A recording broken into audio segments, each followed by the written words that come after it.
All right. So my topic is going to be the last topic for the day, and mine's about video games, about a particular video game, and about a particular video game studio.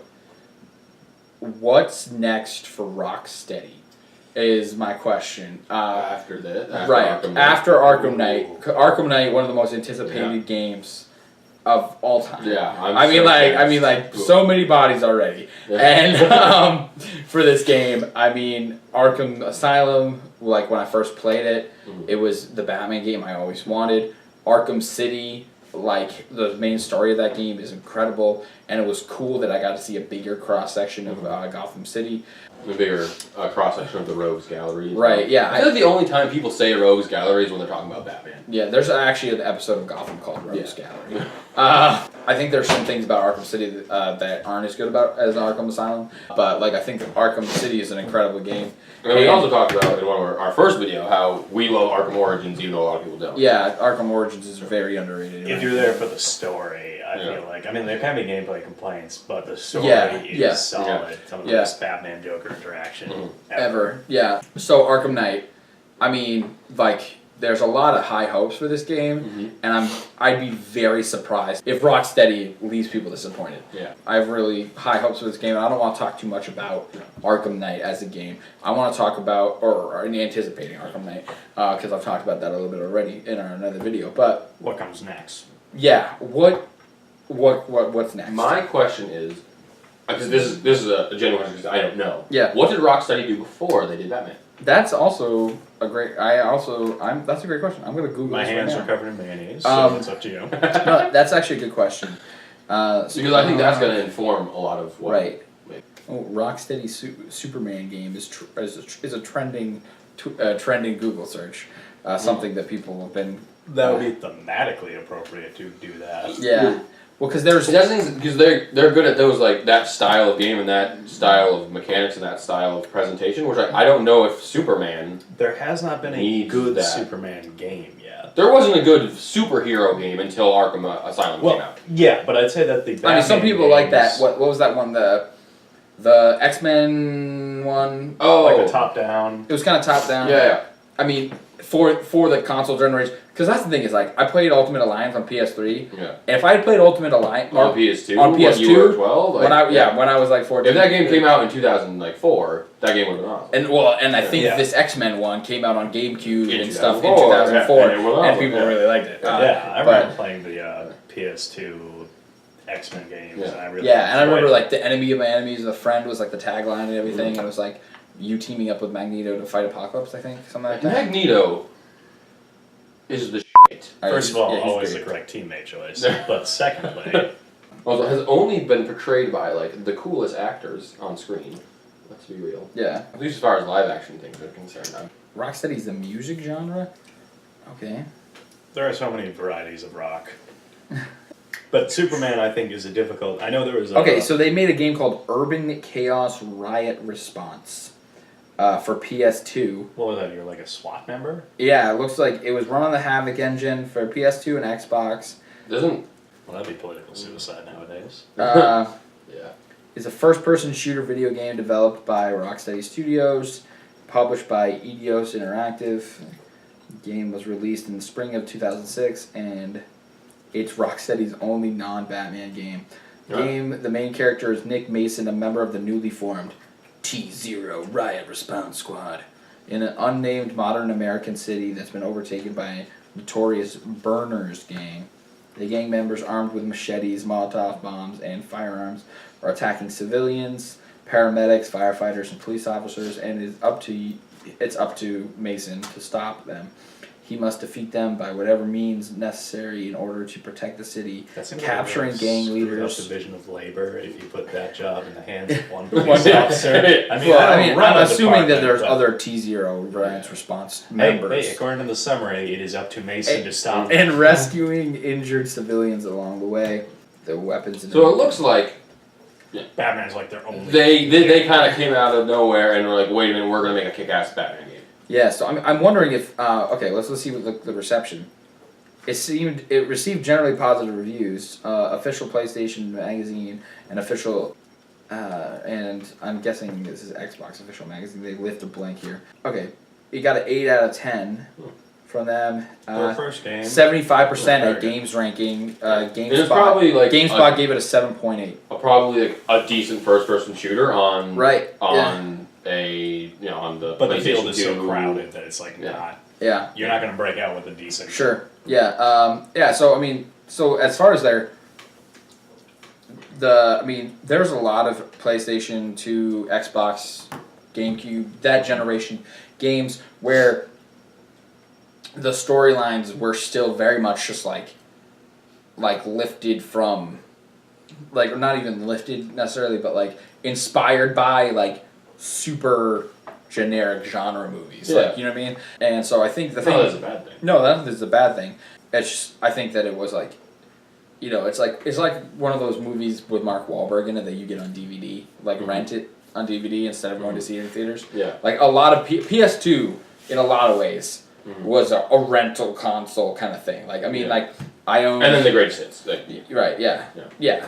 Or buy it for $20 when it's the greatest hits instead of buying when it came out. Quick exercise. Yeah. Who on this Justice League poster do you think could have a good video game made? Okay. Does it have to be made by Rocksteady? That's the question. Well, I mean, Rocksteady thus far has demonstrated they made the best superhero game. That's true. Okay, So- if I was gonna make another Rocksteady superhero game, it would be The Flash or Green Arrow. That's what I was going to say. Green Arrow. It was because Green Arrow is the most like Batman, right? Because he's just a smart, rich vigilante. Yeah. So either of these two guys, a Cyborg game could be kind of cool, but I think I think one of the questions we're really asking here is who could make a good Superman game, and Greg Miller from Kind of Funny and a couple of people have said this kind of thing, and I totally agree. Is what makes Superman comics any good is like these cool stories, and who tells good stories, Telltale. And if you did a game where putting Superman's powers coming up in the context of the story, where it wouldn't be like I need to like be able to just do these powers whenever I want, but it's like. That would be like you need to choose He has missiles coming at him, and if you click over here in time, you can cut the missile in half with the laser beam eyes or whatever. I don't want to sound ridiculous. Yeah. Part of me thinks that Telltale should make every video game. Well, honestly, I would agree. Literally ever. I'd All play of them. a Telltale version of just about any property. That I mean, Telltale makes great games. I still think they have some problems with their engine that they need to fix. Could be touched up. Yeah, it could be touched up. But they've been running the same thing. Yeah, they've been running the same thing since like Back to the Future, Jurassic Park, those games that didn't do very well at all. The other thing I'm also worried about is that they might be stretched thin because they're running on like they're still working on Game of Thrones, Borderlands, Wolf Among Us, and Walking Dead. And Minecraft is coming out. Yeah, they're doing a Minecraft Telltale game. It's like I don't know. Honestly, those are literally like the two opposite ends of the like modern, slightly indie game. All I'm gonna say to you is the Lego Movie. Oh, that was just Minecraft. Yeah, Telltale made the Lego movie out of Minecraft. Okay. Never mind. Because I'm on board. it's like Minecraft is Legos. Telltale tells great stories. I never needed a Lego movie, and I loved the freaking Lego movie. Yeah. That movie is amazing. Yeah, because it's one of those things that this is a tangent, but one of the things where it presents itself under the guise of a children's movies, but it's secretly really profound. It's the way. Yeah, it's the movie. I don't know if any of you have read Haroun in the Sea of Stories by Salman Rushdie. But it's basically like Adventure Time, but the Arabian Nights. Yeah.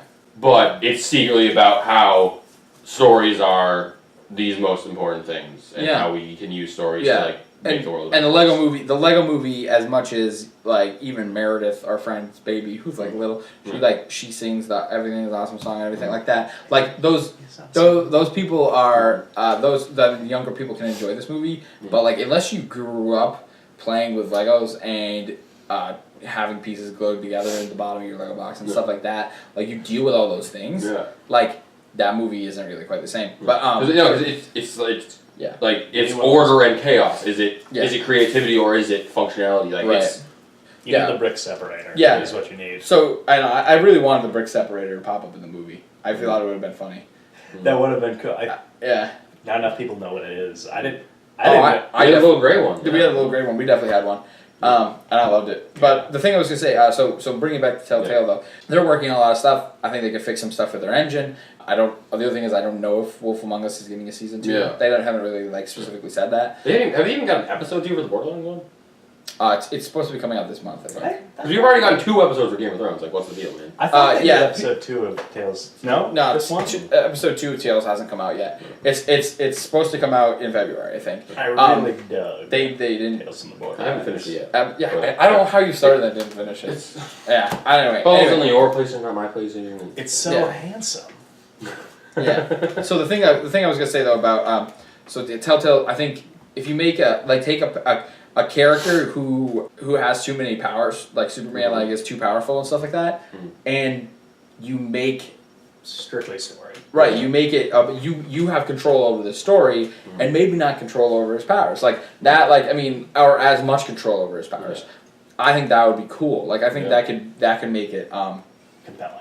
Yeah. compelling. You could tell a really Also, great Telltale story. does that art style. I was gonna say that Like they could Telltale could do a comic. Like, a lot of the stuff is Fables Yeah. of the is from comic books, so like Right. they could totally handle it. of the Yeah. characters on this, I'd say that 3. I'm not sure how you could make a traditional game about Green Lantern, Superman, Martian Manhunter, because I feel like their powers are just too open-ended. Oh, they're also the space ones. Honestly, Yeah, there's also I'd like to see a Martian Manhunter like stealth game. Where I think it would be kind of cool. Where you took some of the stuff from what was that game, Dark Soul Suspect, about like the possessions and stuff like that. Kind of take that one step further. well. Yeah, and polish it and make it like more integrated into the storyline. So like where it's like you can actually get places with the possessions and not just like it's like I think it's one of the people's biggest complaints with that game is like you got this like you have like a power and it's basically it's like the way you felt about Zelda gadgets and stuff like that, where it's like I have this is the phase where I'm going to use the hook shot all the time, and then I'm not going to use the hook shot like ever again. Well, hook shots are like the one. Well, yeah, no, but I mean so like each temple has its own gadget. yeah, you're never going to use like oh yeah, I'm going to go. Which they fixed in Skyward Sword, which is Right. the best Zelda game ever. Get at me.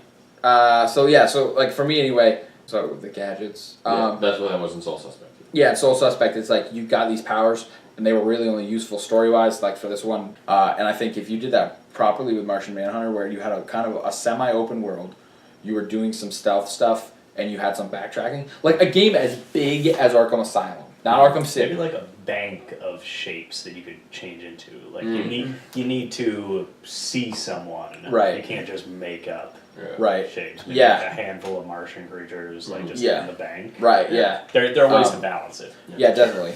I can almost see the gadget system from Arkham Knight, Right, but with just have it be forms. Yeah. different forms, like on the D-pad.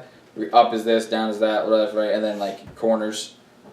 Instead of the crouch button, it's like ethereal button. Yeah, have an ethereal button. Wait a minute. That's Instead of typical. detective mode. Oh yeah. So And you take the detective mode button, make it a stuff like. Wait a minute. Wait a minute. This game sounds awesome. Rocksteady, you're welcome, Rocksteady. So wait, what's next for Rocksteady? That word man. Yeah, that game would be awesome. The one thing I think would be hard about a Martian Manhunter game is right now he's not even in the new 50. Yeah, he's Justice not. League. He's not. He's not in the Justice League in the new 50. Yeah, in the new Justice League, it's this. It's these for these. Yeah, it's Flash, Wonder Woman, Yeah. Cyborg, Green Lantern, Superman, Batman, and Aquaman. And sometimes Shazam. And Shazam, yeah, Shazam's in there. But yeah, yeah. So so selling the Martian Manhunter game would be the hardest part at this point. And other thing is like a lot of the cool stuff about Batman is like nods to like its past and its lore and stuff like that. Martian Manhunter's lore it isn't as rich, and 2, it isn't nearly as popular. Right? Yeah. Like people I just couldn't tell you much. yeah. Most of my stuff I know about the Martian Manhunter I know from the animated Justice League series, Yeah. like when I was a kid, which was great. Alright, I have a question. Yes. If there were someone was to make a Justice League video game, who would you want it to be? BioWare. I want a Mass Effect 2 squad select screen where I would pick 4 members of the Justice League at a time, and I would And be would able- you? The romance options alone. Would there be a sense like would you always bring Batman? Is it like a thing where because in all those BioWare games, there's the Herald, there is the Inquisitor, the Herald's there's Shepard, right? There's the Warden, there's Hawk. Right. Is there a central character? Is it Batman? Yeah. Well, okay. If there was going to be a central character, and it was anybody besides Batman, Cyborg. Cyborg is a central character. That actually might be kind of interesting. That's what I'm. That's what he's a little bit. He's like the new guy, but he's also a little bit of like the glue. Mm-hmm. You know. He is the new guy. I feel like you want a kind of younger character. The other just to be like, they're not as integrated in this world. Maybe this is me just coming out of Dragon Age Inquisition, where you are new guy on the block. You have Cullen, who has tons of experience as a Templar. He was in Dragon Age 2. You have Liliana, obviously. Right. And then you have Cassandra, who has God knows how many years as a Seeker. And then Josephine's a new character, but she's also just like inhumanly good at being a diplomat. So you are learning how to do your job as you go. And I'm not sure you could do that exactly with Cyborg, but I can definitely see him being compared to some of these godlike figures, he's still got a lot of space to grow. Shazam might actually be cool for that too if you're playing as a kid who's just figuring out about his new powers. Supergirl. See, I was about to say a while back that Superman game, hard to do. You'd really need to do it in the Telltale style where you take the mechanics out of the equation. Supergirl, on the other hand, she's still growing up. She doesn't have the full power that Another thing that might work with either. that is, I don't know if this is like canon in New 52, but in Young Justice, there's Connor Kent, who's the half clone of Superman. So he can't fly, and he doesn't have laser vision. Yeah. So he has most of Superman powers, but sort of scaled back. I agree. And so that might be a little bit more manageable. The other one that I think would actually be kind of cool is a Green Lantern origin story, where you're like Hal Jordan and you're like learning to use the ring, and you come back down from your training. You do you have a tutorial that's like you being trained as a guardian or whatever. Kilowog. Yeah, you do that the whole thing, and then like the game really starts, where like you're finishing your training would be like Haven in Dragon Age Inquisition. Like, so like the first quarter. Right, the first quarter of the game you'd be like doing that, and then like you get put down to Earth, and that's when the game like really starts. Yeah. Like in a lot of ways, that's when the game really starts. And then you would so you're Green Lantern. You even have a green glowy thing on your hand. And then you're like learning. So you're learning your new powers and everything like that. So it would make sense why you'd be ranking them up. My only concern is that the nature of Green Lanterns is so open-ended. Like, it's so personalized character. I think there's a way to do it. Right. Like, maybe based on the choices you make in the game, your constructs take on a different character. Sure. Like with, I know the John Stewart, for instance, he was an engineer in the Army, so he kind of has this very solid structures. Then you have like Carl Rayner, I think, and he was an artist, so he's got much more free-form creations. Right. And, and Hal Jordan was an airplane pilot, so a lot of his stuff took on military stuff. Yeah. And that could be interesting. Like, if you start out as Hal Jordan just getting started, then you can kind of determine where he goes with the ways. Interesting. There are ways to balance it, I think. Just because that's the only concern I have with making a Green Lantern game is that you might be sitting there saying, well, why can't I do X with my ring right now? Because you have infinite creativity as a player, and the game itself can't necessarily accommodate all of those potentials. Yeah, so maybe somebody with this.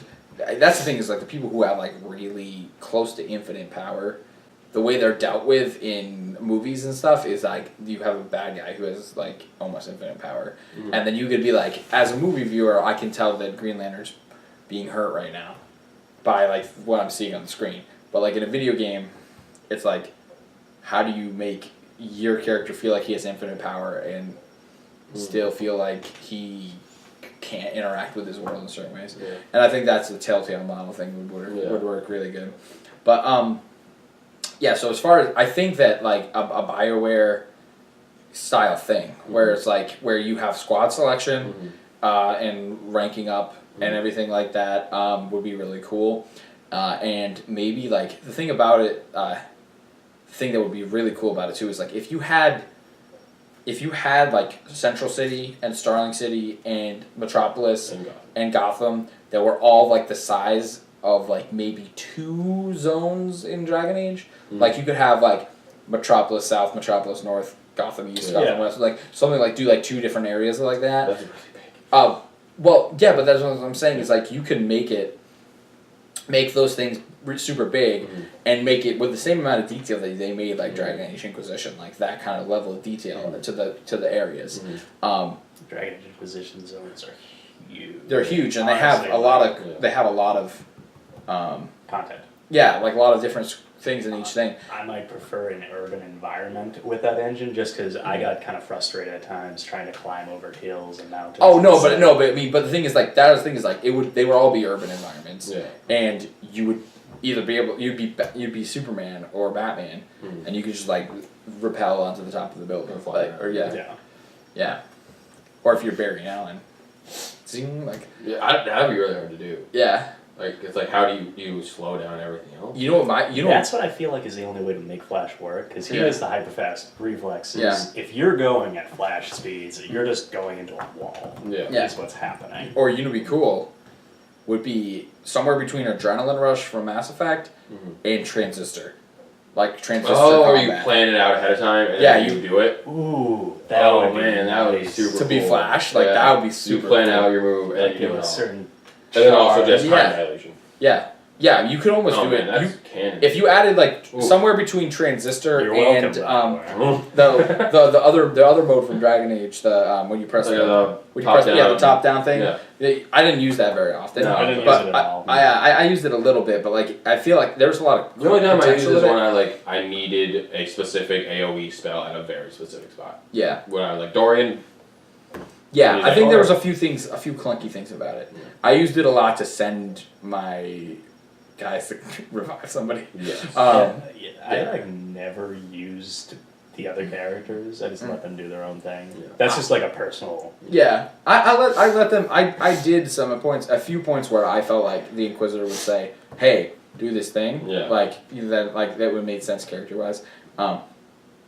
And a few times I took control of Sarah just so I could shoot little Fennec and steal her fur.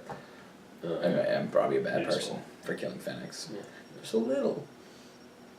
But yeah, always more. Yeah, there are a lot of Fennecs in that game. Shooting Nug, on the other hand, is a moral imperative. You can quote me on that. Oh god, that sounds really kind of Nazi-esque. He goes, "I'm about an imperative to kill the Nug." Those are little rat-like rodent things. No, that's what it sounds they're like. They're pigs with floppy ears. They're tiny pig. They're like pig bunnies, which means they're an abomination. No, they're like literally the most adorable thing. Oh my god. Basically ever. They're apparently tasty though, so. Well, nug leather is useful. I mean, nug leather is useful. One. You can eat nugs. All leather is useful. The hands are a little creepy when you're eating them, apparently. That's canon. You can check the codex and confirm this. This is why I don't read the codex. I've read but yeah, everything. So I mean, I really think that if you're gonna tell a game, that's the thing is like even about my dream BioWare Justice League game, Superman needs to be nerfed. Like I mean, he has to be nerfed to hell. Yeah, and I think that like we either need to accept that as like this is a video game and we need balance. Yeah, we need mechanics. Like we need to like actually be able to implement these. So we either need to say. So for me anyway, it'd be like. If you want to do a Superman game where you actually get to feel like the full force of Superman, make it a story-driven like Telltale style game. And I'm excited that other people besides Telltale are doing episodic story-based games now. I think it's really cool, and I'm excited for that. But if you want to make a straight-up Justice League game where it's like you're gonna have the full Justice League, you're gonna have to nerf some of the more powerful people and make it squad-based. The other question to keep in mind is like. I really feel like you couldn't have Batman or Superman as a central character just because their characters are already so well defined to every. Like I mean, I was just. So you're still thinking of this still like as conversation wheel. Yeah, because that's right. If it is BioWare, like they're not gonna make a game without a dialogue wheel, you know. And so like I can kind of see how like I mean honestly he was a goddamn supervillain at some point, right? So he could definitely you can do it. if we're breaking it down to the traditional BioWare, you could have him be wisecracking, you can have him be a paragon, you can have him be a tough talking renegade, Right. and all of those choices work. Whereas if you're a Batman, like maybe you like do it more animated series with a few wisecracks, but you really don't have the leeway as much. Sure. And then Superman, as soon as he becomes a renegade, the entire storyline changes to how do we stop Superman? Right. Well, we just go get the kryptonite bullet out of Batcave. Yeah. No, he's got it on his belt. He's good. Okay, We're done. Well, yeah. So no, I can see where you're coming from there. I was thinking more just like gameplay wise, like how do you get the like? I mean, That was something I had to think about a lot when I was making the Avengers into for a 20th level, 4th edition characters. I was like, right.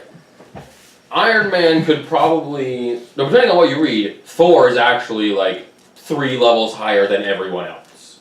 Right. And so I was like, but I want everyone to be balanced, so I'm just gonna have everyone be a 20th level character. Like, I'm gonna make it so Thor and Iron Man can still fly, but like I don't want him like in combat. I limit it to just 6 spaces. And, Right. And so like it was a thing that I had to be very deliberate about. Where I'm like, well, actually, it was like that thing where in the way the stats played out, if you just use sort of like the base bare bones thing, what I did originally, Hawkeye had the highest armor class. Right. Because his dexterity modifier was really freaking high.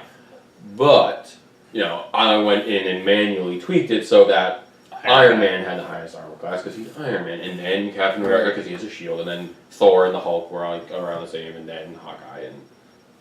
Armor is for cowards. So I was just thinking about this though. If they were to make an Avengers video game where you played as Phil Coulson, say, then I you're already like, want it. Yeah. right? No, but you were Phil Coulson and you had 3 Avengers with you, and you could command them the way like you can like in a Dragon Age Inquisition style squad game. Yeah. Like, would you feel satisfied? I mean, like, you could probably scroll and play as Batman for a few minutes, but all the dialogue and stuff. Wait, not Batman. Play as like Iron Man. For a few minutes, but all the dialogue would fall on someone like Phil Coulson. Yeah. So it's just With that, in terms of like engine, I don't know how to handle people who are the Hulk who is this big, Thor and Iron Man who can fly. yeah, no, like, I'm not. Don't worry about that. Right Okay. now. What I'm talking about is, would you feel satisfied as a player playing as a non-superhero who was in charge of superheroes? We I actually would, decided the adventure. but I can kind of see how Other people wouldn't. would be Right. divided on Yeah. that. Because I think like somebody, if like you could do something like.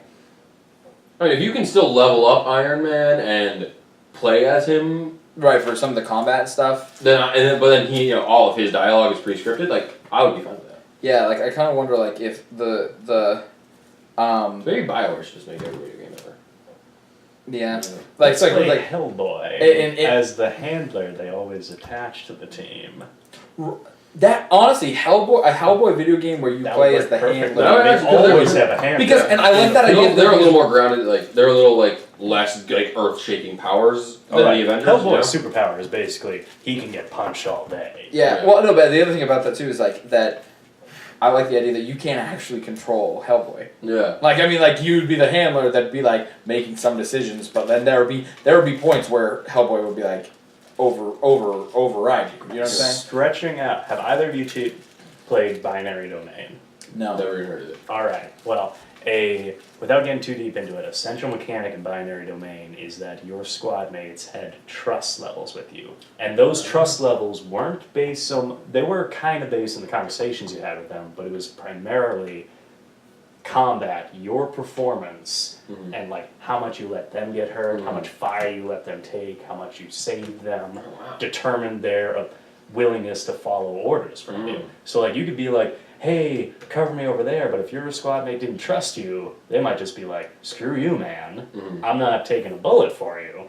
If they did That's really trust you. interesting. Yeah, it was it was, there were things I liked and didn't like about the game, but that was a really fascinating component that this squad I'd almost like to see that implemented, that kind of thing implemented with the Mass Effect / was it Enemy Within, the XCOM Enemy Within, that combat system. Yeah. But then add in the whole idea of like maybe Garrus was like,